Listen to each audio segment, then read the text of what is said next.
Hello बच्चों, अपनों ने कक्षा 11 यानी कि 11th क्लास का चैप्टर जो चल रहा है अपना वो है सेट। और उसमें अपने को आज सब सेट वाला काम करना है यानी उपसमुच्चय। उपसमुच्चय नाम से तो बल्कि ये सेट से बड़ा चलता है, समुच्चय उपसमुच्चय स्पेलिंग तो इसका बड़ा है, बट ये ध्यान रखना कि जिसके साथ सब या उप शब्द लग जाता है ना तो वो बड़ी वाली चीज़ नहीं होती, वो छोटी चीज़ होती है। इसका मतलब क्या है, जो सबसेट है वो सेट का एक हिस्सा होता है, यानी कि किसी भी सेट के आगे छोटे छोटे समुच्चय या उसके भाग बना दिए जाएं तो उन्हें उपसमुच्चय कहते हैं। जैसे मैंने आगे थोड़ा बताने की कोशिश की है, कैपिटल ए यानी कि ए समुच्चय अपने पास है, A B C D E commas लगा हुए हैं, ठीक है, ये सेट हमें दिया हुआ है। तो इसमें जो ए कोमा बी अगर मैं सेट अलग कर लेती हूँ तो इसका एक छोटा भाग हो गया ना, तो ये सब सेट कहलाएगा ए का। इसमें जो ये वाला, जैसे सपोज करो स्मॉल ए वाला मैंने अंदर का जो एलिमेंट है वो ले लिया, इसको ऐसे रखा, ये समुच्चय जो है ये ए का सब सेट कहलाएगा, यानी कि ये वाला ए का सबसेट है। ये जो निशान मैंने लगाया है इस तरीके का, ये इसका निशान होता है उपसमुच्चय यानी सबसेट का निशान होता है, ठीक है। अब अगर मैं कहूँ कि उपसमुच्चय नहीं होने का कैसे बताया जाएगा, तो सपोज करो मैंने लिख दिया कि जो एफ कोमा जी है इसका सेट, क्या ये ए का सबसेट होएगा? तो ये नहीं हो पाएगा क्योंकि उसके सदस्य ही नहीं है, एलिमेंट ही नहीं है, तो ये उसका उपसमुच्चय नहीं है। तो उपसमुच्चय नहीं होने का निशान जो है ऊपर नोट का, यानी कि सबसेट नहीं है ए का, तो ये ऊपर डंडी लगाना यानी कि नोट का निशान है, ठीक है।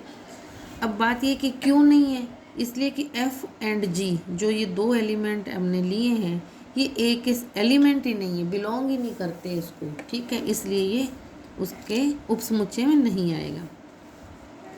अब थोड़ा सा बेटा ध्यान देना, बी जो है वो अगर ए का सबसेट है, बी यानी बी छोटा है, जो सबसेट होता है वो छोटा होता है और जो सेट होता है वो बड़ा होता है।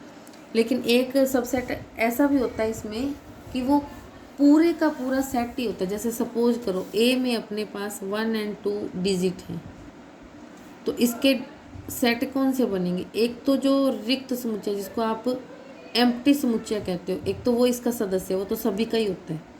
फिर ये सिंगल सिंगल डिजिट लोगे, ठीक है। फिर जितना आपके पास है, जैसे 2 डिजिट है तो 2, अगर 3 होते तो हम क्या करते, एक तो इसका लेते एम्प्टी सेट, फिर लेते सिंगल सिंगल डिजिट, फिर लेते डबल डबल का, फिर लेते तीनों का इकट्ठा। समझ में आ गया? तो इस तरीके से करना है। और ये बात जो मैं बताने जा रही हूँ, जैसे बी सबसेट है ए का, बट बी और ए इक्वल नहीं है, तो बी जो है वो तो ए का उचित उपसमुच्चय कहलाएगा, ठीक है। और जो ए है वो बी का अधिसमुच्चय, यानी कि उसका रोल चल रहा है ना उस पर, तो अधिसमुच्चय कहलाता है। ये नाम थोड़ा ध्यान रखना बेटा, ठीक है। अब सभी नंबर का जो सेट होता है, सभी नंबर मतलब जैसे नेचुरल नंबर है, रियल नंबर है और अपने इंटीजर हैं, इन सब का जो सेट है इसकी चेन क्या बनती है, ये थोड़ा ध्यान रख लेना। इम्पोर्टेंट तो ये है ही, क्योंकि जहाँ नंबर आ गए वो चीज़ इम्पोर्टेंट ही होती है। तो n यानी नेचुरल नंबर जो है वो सबसेट किसका होता है? पूर्णांक यानी इंटीजर्स का। और जो इंटीजर्स होते हैं ये किसका होता है? ये होता है अपना रेशनल नंबर्स का, या जिसको आप रियल नंबर तो आर से है, ये रेशनल नंबर को आ जाता है, ठीक है। और जो रेशनल नंबर है वो किसका सबसेट है? आर का। और जो टी है वो आर का सबसेट है, और n जो है वो सबसेट नहीं होगा टी का। अब बात ये आती है कि बाकी सब तो ठीक है, मैंने यहाँ पे नोट भी कर दिया है, ये टी क्या चीज़ होती है, तो ये टी मैं आपको बता देती हूँ। तो आर तो हो गया रियल नंबर, और जो टी है ना वो रियल नंबर क्या होता है, जिसमें रेशनल और इरेशनल दोनों चीज़ें आती हैं। रियल नंबर में से अगर हम रेशनल नंबर हटा दें तो बाकी क्या बच गया अपने पास? इरेशनल, जिसको अपरिमेय संख्याएं बोलते हैं। तो टी जो है वो अपरिमेय संख्याओं का एक अलग से समुच्चय बनाया हुआ है, ठीक है। अब अपरिमेय संख्याएं कौन सी होती हैं? वैसे तो मैंने आपको बता रखा है, बट मैं दोबारा रिपीट कर देती हूँ। √2, √5, √3, पाई एट्सेट्रा, जो भी आपको बताया था मैंने। अब इसके बाद है interval as subset of R, मतलब अंतराल रियल नंबर के उपसमुच्चय यानी आर के उपसमुच्चय।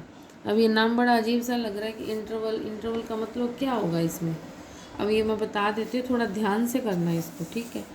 अगर अपने पास a, b दो अपने पास डिजिट हैं, किसको बिलोंग करते हैं, रियल नंबर को, वास्तविक संख्या को, और a जो है वो b से छोटा है, यानी b बड़ा है a छोटा है, a is less than b, या यूँ बोलो b is greater than a।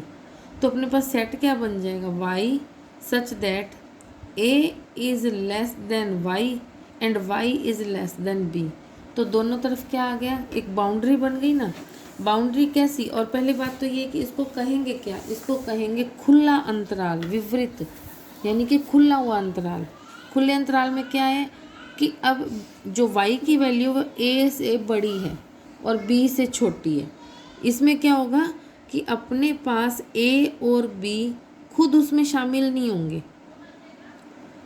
जैसे मान लो a की वैल्यू यहाँ से शुरू है और b की वैल्यू यहाँ तक, मतलब ये लाइन चलती है, तो अपना जो काम होगा a से तो बड़ा, b से छोटा, यानी कि इनकी बाउंड्रीज को टच नहीं करेगा a और b को। इट मीन्स a और b खुद तो बीच में नहीं होंगे, लेकिन इनके बीच में जितनी भी संख्याएं आएंगी a और b के बीच में वो सारी हो जाएंगी, सिर्फ a और b खुद नहीं होंगे, इसमें शामिल नहीं होंगे, ठीक है। और अगर ये बिंदु शामिल हो जाएं तो उस अंतराल को हम कहते हैं संवृत अंतराल या बंद अंतराल।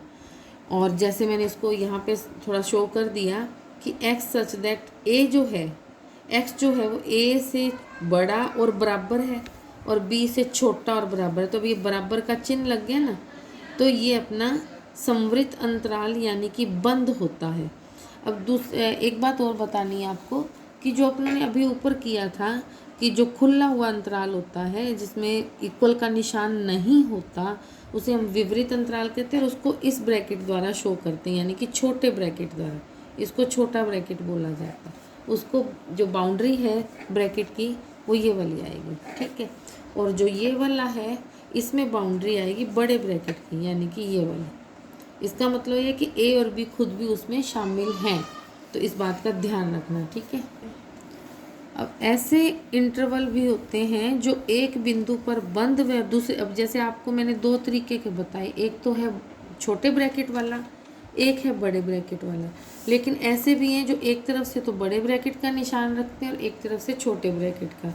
जैसे मैंने ये फर्स्ट इधर बताया a, b, इधर तो है बड़ा यानी कि बराबर का निशान लेके चलेगा, इधर है छोटा यानी कि ये बराबर का निशान नहीं लेगा, तो उसको अपने यूँ रिप्रेजेंट करते हैं, x is greater than equal a and less than b। मैंने इक्वल शब्द नहीं बोला यहाँ पे। इसका मतलब क्या है कि a से b तक एक खुला हुआ अंतराल है जिसमें a तो शामिल है बट b नहीं है, क्योंकि बराबर का निशान मतलब ये शामिल है, इधर बराबर नहीं है तो ये शामिल नहीं है।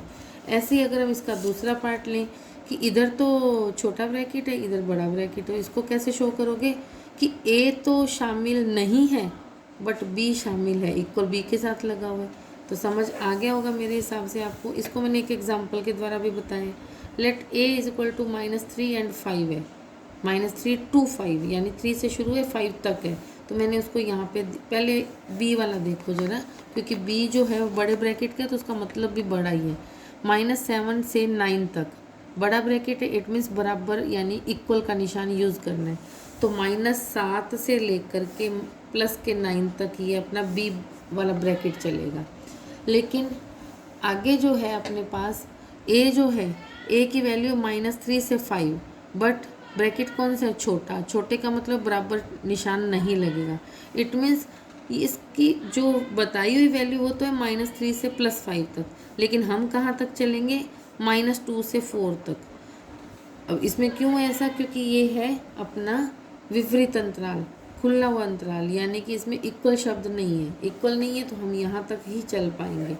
तो ये आपको मैंने बताने की कोशिश की है। उम्मीद करती हूँ आपको समझ में आ गया होगा। फिर भी आपको कोई बात नहीं समझ आई है तो मेरे से दोबारा पूछ सकते हो। ओके।